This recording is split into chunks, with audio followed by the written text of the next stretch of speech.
Hey guys, my name is Angelo Barrett, and today I'll be doing a demonstration process on a 2006 Cr85 carburetor. I'll be showing you how to remove the carburetor. Some tools and supplies that you'll need is you'll need a pair of gloves. I like to use the Drox gloves. So you also need a ratchet, extension, a 12mm, an 8mm, a 6mm, a crescent wrench, a flathead, and a Phillips. This bike is the same application for many other bikes. Every 85cc has the same kind carburetor, so it works on different applications. So the first step I will do is I'll remove the seat cover or the seat with a 12mm in my ratchet, and I'll go counterclockwise. Let that bolt loose.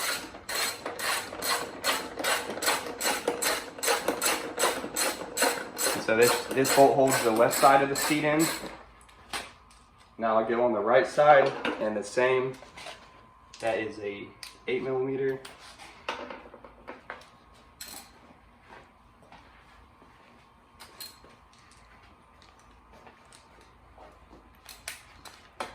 Now once the seat is removed, then the air filter will be exposed.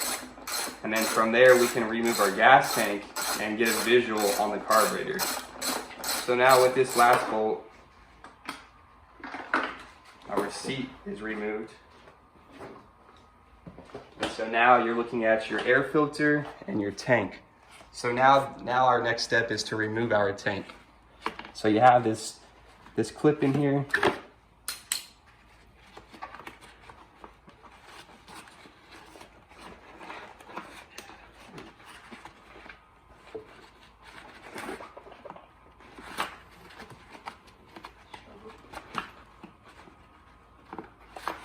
Okay, we can work around that for right now.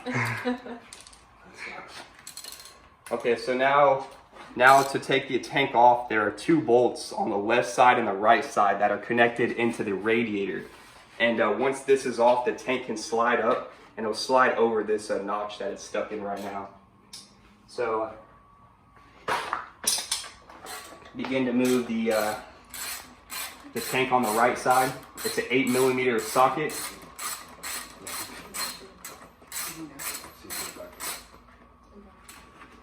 This is removed.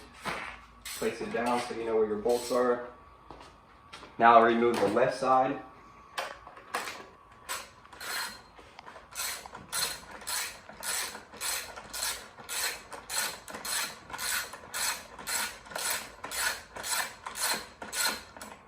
So now the left side is out.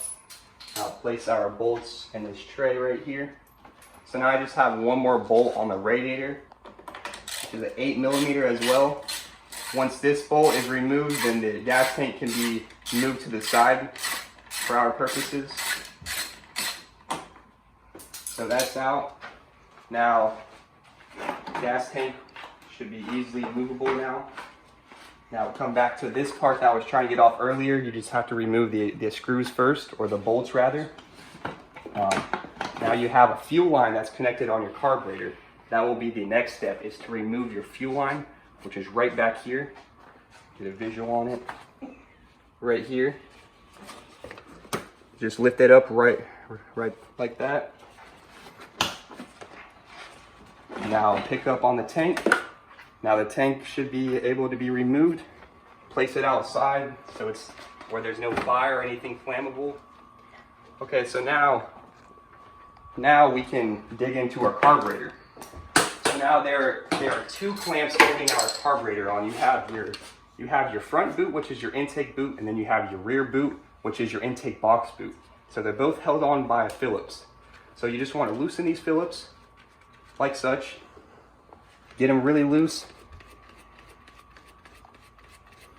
with your Phillips, like I said. And once they're loose, you kind of put some elbow grease in it, give it a tug, it slides out right there, and then it'll slide out in the front just like that. And you have to be very careful. These wires, they're in that, or they're actually overflow tubes. They're in this clamp for a reason. In case it does overflow, it needs to overflow down through the back. So now you have your two Phillips bolts on the bottom of the bolt. So you grab your Phillips, It's leaking a little bit, which is going to out of the overflow valve, just because I have the carburetor sideways. So now with these 2 bolts, put your Phillips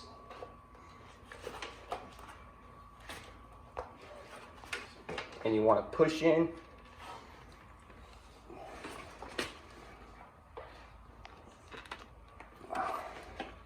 So these were the steps to take the carburetor apart. These are the upcoming steps to take everything off.